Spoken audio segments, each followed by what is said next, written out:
Science by MS sir में आप सभी का स्वागत है। आज हम एल्केन, एल्कीन और एल्काइन के बारे में बताने जा रहे हैं, क्योंकि यह 10th, 11th, 12 और कंपटीशन के लिए बहुत ही इंपॉर्टेंट है। इससे बहुत सारे क्वेश्चन पूछे जाते हैं। तो ये जो है एल्केन, एल्कीन और एल्काइन जो है हाइड्रोकार्बन का पार्ट है। हाइड्रोकार्बन को जो है दो पार्टों में विभक्त किया गया है। एक जो है संतृप्त हाइड्रोकार्बन यानी सेचुरेटेड हाइड्रोकार्बन और एक अनसेचुरेटेड हाइड्रोकार्बन। सेचुरेटेड हाइड्रोकार्बन में आपको एल्केन आ जाते हैं, अनसेचुरेटेड हाइड्रोकार्बन में आपको एल्कीन और एल्काइन आते हैं। ठीक है, तो देखिए इसमें जो है हम ये देखेंगे, जो एल्केन जो होता है, एल का मतलब होता है कार्बन। एल का मतलब क्या हो जाता है? कार्बन। क्या हो जाएंगे? कार्बन। और एन का मतलब हो जाता है एक बंधन, एकल बंध। क्या बोलते हैं इसको? एकल बंध, या इंग्लिश में इसी को बोल देते हैं सिंगल बॉन्ड। यानी कि देखिए संतृप्त हाइड्रोकार्बन में एल्केन आता है, यानी कि इसमें जो है जितना भी कार्बन हाइड्रोजन के साथ बंधे होंगे, वो कौन से बंधन से बंधे होंगे? जो है सिंगल बंधन से, यानी कि एकल बंध के द्वारा बंधे होंगे। ठीक है, देखिए एल्कीन में क्या होता है? एल का मतलब फिर हो गया क्या? कार्बन। ठीक है, कार्बन हो गए। और इन का मतलब होता है द्विआबंधन। द्विआबंधन का मतलब हो गया क्या? Double bond. क्या हो जाएंगे? Double bond. यानी कि जितने भी कार्बन एक दूसरे से जुड़े रहेंगे, या जितने नहीं, कम से कम एक जो है उसमें जो है कम से कम जो है कार्बन के बीच में डबल बॉन्ड होना जरूरी है, तब जाकर के वो क्या हो जाएंगे? असंतृप्त हाइड्रोकार्बन में यानी कि एल्कीन हो जाएंगे। और बाद बाकी जो भी होंगे इसमें जो है आपको क्या हो जाएंगे? तो ये हाइड्रोजन हो जाएंगे। एल्काइन में देखिए एल का मतलब फिर यहाँ पे क्या हो जाएंगे? कार्बन हो जाएंगे। ठीक है, और आइन YN ये मतलब हो गया आपको जो है, ये हो जाता है ट्रिपल आबंधन, यानी कि त्रिआबंधन। क्या हो जाएंगे? ये त्रिआबंधन। त्रिआबंधन का मतलब हो गया ट्रिपल बॉन्ड। Triple bond. इसमें जो एक कार्बन में कम से कम कार्बन के बीच में जो है आपको बॉन्ड होना चाहिए, ट्रिपल बॉन्ड यानी त्रिआबंध होना आवश्यक है, तब जाकर वो एल्काइन होंगे। ये दोनों असंतृप्त कार्बन हो जाते हैं, ये जो हाइड्रोकार्बन हो जाते हैं, ये संतृप्त हाइड्रोकार्बन हो जाते हैं। तो इसमें एकल बंध होंगे यानी कि सिंगल बॉन्ड होंगे। इसमें जो है कम से कम जो एक डबल बॉन्ड होना जरूरी है। इसमें कम से कम एक ट्रिपल बॉन्ड यानी कि तृतीय बॉन्ड होना बहुत जरूरी है। तो देखिए आप समझ गए एल्केन का मतलब, एल्कीन का मतलब और एल्काइन का मतलब। अब जो है हम इसका जो है सूत्र बताने जा रहे हैं। ठीक है, तो इसका देखिए सूत्र क्या होता है, सो देख लीजिए, एक एक करके हम बताने जा रहे हैं। तो देखिए इसमें क्या हो जाएंगे, तो एल्केन और एल्कीन और एल्काइन तीनों का जो है हम क्या बताएंगे? सूत्र बताएंगे।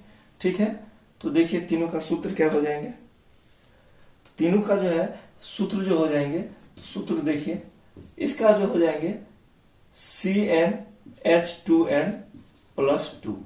मतलब जितना कार्बन की संख्या होगी उससे दुगुना से दो अधिक किसकी संख्या हो जाएंगे? हाइड्रोजन की। इसमें देखिए CnH2n हो जाएंगे, यानी जितना कार्बन का संख्या होगा उसका दुगुना जो है हाइड्रोजन का संख्या हो जाएगा। और ये देखिए CnH2n-2, यानी कि जितना कार्बन की संख्या होगी, हाइड्रोजन की संख्या उसके दुगुना से दो क्या हो जाएंगे? कम हो जाएंगे। ठीक है, जैसे आप उदाहरण के लिए देख लीजिए CH4। ठीक है, CH4। तो CH4 को अगर आप देखिएगा तो देख लीजिए इसमें CH4, इसमें कार्बन कितने हैं? एक है। तो कार्बन एक है, तो देखिए इसमें कितने हाइड्रोजन है? 4 हाइड्रोजन इससे जुड़े हुए। ठीक है, जिसका नाम है मीथेन। ठीक है, तो इसमें देखिए कार्बन कितने हैं?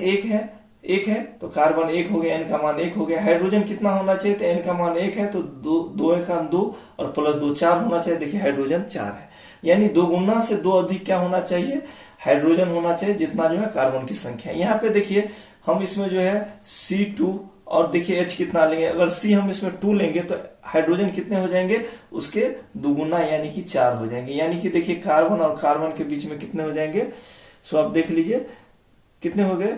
तो कार्बन और कार्बन के बीच में डबल बॉन्ड हो गए। और इसमें जो हाइड्रोजन कितने हो जाएंगे? तो हाइड्रोजन आपके हो जाएंगे 4। कितने हो जाएंगे? 4 हो जाएंगे। तो इसमें जो है C अगर हम 2 लिए तो ये कितने हो जाएंगे? 4 हो जाएंगे। तो देखिए इसमें कार्बन और कार्बन के बीच में कौन सा बॉन्ड है? तो डबल बॉन्ड है। ठीक है, और इसमें हाइड्रोजन आ गए 2।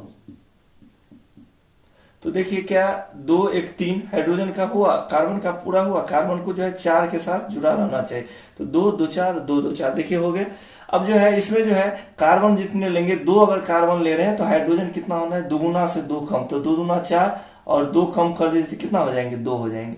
यानी कि कार्बन और कार्बन के बीच ट्रिपल बॉन्ड होने, एक हाइड्रोजन इधर हो जाएंगे, एक हाइड्रोजन इधर हो जाएंगे। यानी कार्बन हमेशा जो है 4 जो है एटम से जो है जुड़ करके बनते हैं। तो इससे आप समझ गए जो कौन सा एल्केन है, कौन एल्किन है और कौन एल्काइन। एल्केन का मतलब CnH2n+2, एल्किन का मतलब CnH2n और एल्काइन का मतलब CnH2n-2 हो जाएंगे। ठीक है, आपको जो है हम इसको जो है याद करने के लिए कुछ फॉर्मूला बताने जा रहे हैं जो आपके लिए इंपॉर्टेंट है। जैसे देख लीजिए, एक जैसे कार्बन अगर 1 है तो उसके लिए हम मिथ का प्रयोग करते हैं।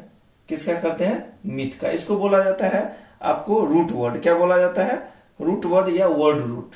क्या बोला जाता है, वर्ड रूट। देखिए वर्ड रूट, मिथ हो गया, इथ क्या हो जाएंगे, 2 कार्बन के लिए, 1 कार्बन के लिए मिथ हो गया। देख लीजिए यहाँ पे ये कार्बन होंगे, यहाँ पे कार्बन, 1 के लिए मिथ, 2 के लिए इथ, 3 के लिए जो है प्रोप हो जाएंगे, प्रोप, 4 के लिए मिथ इथ प्रोप ब्यूट हो जाएंगे, 5 के लिए क्या हो जाएंगे, 5 के लिए जो है आपको पेंट हो जाएंगे, 6 के लिए क्या हो जाएंगे, हेक्स हो जाएंगे, 7 के लिए आपको क्या हो जाएंगे, तो हेप्ट हो जाएंगे, 8 के लिए क्या हो जाएंगे, तो 8 के लिए जो है ऑक्ट हो जाएंगे, 9 के लिए क्या हो जाएंगे, तो 9 के लिए नॉन हो जाएंगे, और 10 के लिए क्या हो जाएंगे, डिक हो जाएंगे। ठीक है, तो 1 के लिए मिथ, 2 इथ, 3 के लिए क्या हो जाएंगे, 3 के लिए जो आपको हो जाएंगे प्रोप, मिथ इथ प्रोप हो जाएंगे, 4 के लिए प्रोप ब्यूट, 5 के लिए पेंट, 6 के लिए हेक्स, 7 के लिए हेप्ट, 8 के लिए ऑक्ट, 9 के लिए नॉन और 10 के लिए क्या हो जाएंगे, डिक हो जाएंगे। तो हमको ये जो है इसको बोला जाता है सफिक्स, सॉरी इसको ये जितना भी हो गया इसको प्रीफिक्स बोला जाता है। और हम देखिए क्या करेंगे, हम इसमें जो है हम जो है सफिक्स के रूप में सब में हम क्या करेंगे, इसमें ANE लगा देंगे, इसमें ENE लगा देंगे और इसमें क्या हो जाएगा, YNE हो जाएगा। जैसे आप देख लीजिए, इसको हम डिस्ट्रीब्यूट कर देते हैं, तो आप देख लीजिए इसमें, जैसे हमको हम पहला कार्बन लेते हैं तो पहला का तो लिख लिए, दूसरा देख लीजिए कार्बन है, तो कार्बन अगर 2 लेंगे तो उसको क्या लिखेंगे, इथ लिखेंगे। क्या लिखेंगे, इथ। तो देख लीजिए कार्बन कितने ले रहे हैं हम, 2 ले रहे हैं, तो हाइड्रोजन कितने हो जाएंगे, तो कार्बन अगर हम 2 ले रहे हैं तो हाइड्रोजन कितने हो जाएंगे, तो हाइड्रोजन देख लीजिए, हाइड्रोजन 2 दूना 4, 2 कितने हो जाएंगे, 6 हो जाएंगे। तो इसका जो नेम हो जाएगा, तो इसका नेम हो जाएगा जो हो जाएंगे, तो देखिए इथ लिखेंगे पहले, ETH इथ, और इसमें क्या लग जाएगा, सफिक्स में ANE, तो इथेन हो जाएगा। क्या हो जाएगा, इथेन हो जाएगा। C3 लेंगे तो H क्या हो जाएगा, 3 दूना 6, 2 8 हो जाएंगे। तो इसको हम क्या देखिए, 3 जब रहेगा तो प्रोप लिखते हैं, तो क्या होगा, प्रोप एन हो जाएगा, ANE लगा दिए लास्ट में। ये हो जाएगा प्रीफिक्स और ये हो जाएंगे सफिक्स, यानी ये पहले की संख्या, ये बाद की संख्या। अब देखिए 4 लगाएंगे तो 4 दूना 8 और 2 10 हो जाएंगे। इसको हम क्या कर सकते हैं, तो इसको हम लिख सकते हैं ब्यूटेन, ANE। देखिए अगर 5 लिखते हैं तो H कितना हो जाएंगे, 12 हो जाएंगे, 5 दूना 10, 2 12। इसको हम क्या लिख सकते हैं, तो पेंटेन लिख सकते हैं, पेंटेन। देखिए C6 हो जाए तो H कितने हो जाएंगे, 14 हो जाएंगे। इसको हम क्या लिख सकते हैं, तो हेक्सेन लिख सकते हैं, हेक्सेन। C7 हो जाए तो H कितने हो जाएंगे, 14 2 16, यानी कि हेप्टेन हो जाएंगे। ठीक है, अगर C8 हो जाते हैं तो क्या हो जाएंगे, 8 दूना 16 और 2 18, ये क्या हो जाएंगे, ये हेप्टेन हो गए। ये क्या हो जाएंगे, तो ये हो जाएंगे ऑक्टेन हो जाएंगे, ऑक्टेन हो गए। और देखिए C9 है तो H कितने हो जाएंगे, 20 हो जाएंगे। तो ये क्या हो जाएंगे, तो नोनेन हो जाएंगे। ठीक है, और C अगर 10 है अब तो H हो जाएंगे 22। इसको हम क्या कह सकते हैं, डिकेन कह सकते हैं। तो इस तरह से हम और भी जो है एलिमेंट कार्बन को हम बढ़ाते जाएंगे। उसमें हम क्या करना है, सफिक्स पहले लिखेंगे, पहले प्रीफिक्स लिखेंगे, फिर सफिक्स लिखेंगे। इस तरह से हो गया ethane, propane, butane, pentane, hexane, heptane, octane, nonane, डिकेन।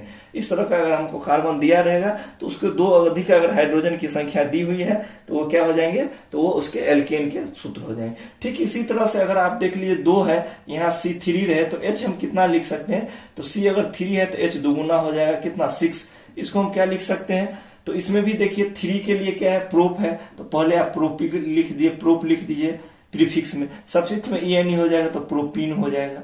ठीक है, C4 लिख दीजिए तो H कितना हो जाएगा 8, इसको क्या लिख सकते हैं, 4 है तो ब्यूटेन, ब्यूटीन हो जाएगा, क्या हो जाएगा, ब्यूटीन हो जाएगा। अगर C5 है तो H कितने हो जाएंगे, 10 हो जाएंगे, इसको क्या लिख सकते हैं, पेंटीन लिख सकते हैं। ठीक है, C6 है तो H क्या लिख सकते हैं, तो 6 क्या 12 हो जाएंगे, तो ये इसको क्या लिख सकते हैं, हेक्सीन लिख सकते हैं, ENE लग जाएगा। अब देखिए C7 है तो H कितने हो जाएंगे, 14 हो जाएंगे, इसको क्या आप लिख सकते हैं, तो हेप्टेन लिख सकते हैं, ENE लिख सकते हैं, हेप्टीन। उसके बाद देख लीजिए हेप्टीन, क्या लिखेंगे, हेप्टीन। ठीक है, अगर C8 है तो H कितने हो जाएंगे, 16 हो जाएंगे, इसको हम क्या लिख सकते हैं, तो इसको हम क्या लिख सकते हैं, तो ऑक्टेन लिख सकते हैं, ऑक्टीन लिख सकते हैं। ठीक है, C9 है तो H कितने हो जाएंगे, 18 हो जाएंगे, इसको हम क्या लिख सकते हैं, नॉन इन लिख सकते हैं। अगर C10 है तो H कितने हो जाएंगे, 20 हो जाएंगे, इसको जो है डिक इन लिख सकते हैं। ठीक है, तो इस तरह से जो है हम जो है प्रीफिक्स में ये हम वर्ड रूट नेम लिखेंगे और सफिक्स में हम क्या करेंगे, हम उसमें ENE हम लगा देंगे सफिक्स के रूप में।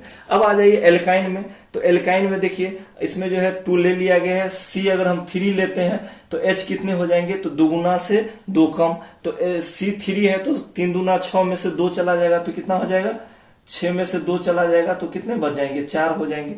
यानी कि देखिए 3 हम लिए तो 3 दूना 6 में से 2 चला गया तो कितना हो गया, 4। तो इसका हम नाम जो लिखेंगे तो इसका क्या हो जाएगा, तो देखिए प्रोपेन है तो YNE लगा देंगे, प्रोपाइन। अगर देखिए C4 है तो 2 गुना से 2 कम 8 हो जाएगा और H 2 कम कर देंगे तो 6 हो जाएंगे। तो ये देखिए ब्यूट होता है, 4 का क्या होता है, ब्यूट होता है, तो ब्यूट में क्या लगाएंगे, NE लगा देंगे, YNE, तो ब्यूटाइन हो जाएगा। C5 है तो 10 होना चाहिए लेकिन कितने होंगे, 8 हो जाएंगे, तो इसको हम क्या लिख सकते हैं, तो पेंटाइन लिख सकते हैं, क्या लिख सकते हैं, इसको पेंटाइन लिख सकते हैं। ठीक है, C6 है तो इसको हम क्या लिख सकते हैं, 6 दूना 12 होगा तो इस कितना हो जाएगा, 10 ही हो जाएंगे। ठीक है, तो इसको हम क्या लिख सकते हैं, हेक्स साइन लिख सकते हैं, क्या लिख सकते हैं, हेक्स YNE लिख सकते हैं। अगर C देखिए 7 है तो H कितने हो जाएंगे, 7 दूना 14 में से 2 चला गया, कितना हो जाएगा, 12 हो जाएगा। इसको आप क्या लिख सकते हैं, तो 7 है तो हेप्टाइन लिख सकते हैं, क्या लिख सकते हैं, हेप्टाइन लिख सकते हैं। ठीक है, अब देखिए C8 है तो H कितने हो जाएंगे, तो H 14 हो जाएंगे, इसको हम क्या लिख सकते हैं, तो इसको ऑक्टाइन लिख सकते हैं, क्या लिख सकते हैं, ऑक्टाइन लिख सकते हैं। अब देखिए C9 है तो इसका हम H क्या लिख सकते हैं, तो H कितने हो जाएंगे, 16 हो जाएंगे, तो इसको हम क्या लिख सकते हैं, तो नोनाइन हो जाएगा, NONYNE। अब देखिए लास्ट हो गया C10, तो इसको हम कितने लिख सकते हैं, H18 लिख सकते हैं, तो इसको हम क्या लिख सकते हैं, डिकाइन लिख सकते हैं। तो इस तरह से जो है हम सभी का जो है हम नेमिंग कर दिए। इसको आप जो है हिंदी में भी लिख सकते हैं, इंग्लिश में भी लिख सकते हैं, क्योंकि सेम जो है हिंदी में लिखाता है, जो इंग्लिश नेम है वही नेम जो है इसका हिंदी में भी लिखाता है। तो इस तरह से जो है एल्केन का और भी अगर आपको जो है वर्ड रूट नेम दिया रहे तो उसमें ये प्रीफिक्स दिया रहे तो उसमें हम सफिक्स ANE लगा करके एल्केन बना सकते हैं, ENE लगा करके एल्कीन बना सकते हैं, और YNE लगा के क्या लगा सकते हैं, एल्काइन लगा सकते हैं। उसमें क्या होना चाहिए, इसमें कार्बन का 2 गुना से 2 अधिक होना चाहिए, इसमें 2 गुना होना चाहिए, इसमें 2 क्या होना चाहिए, कम होना चाहिए। तो ये आपका जो है टोटल एल्केन एल्कीन एल्काइन का जो है नेम हो गया। धन्यवाद।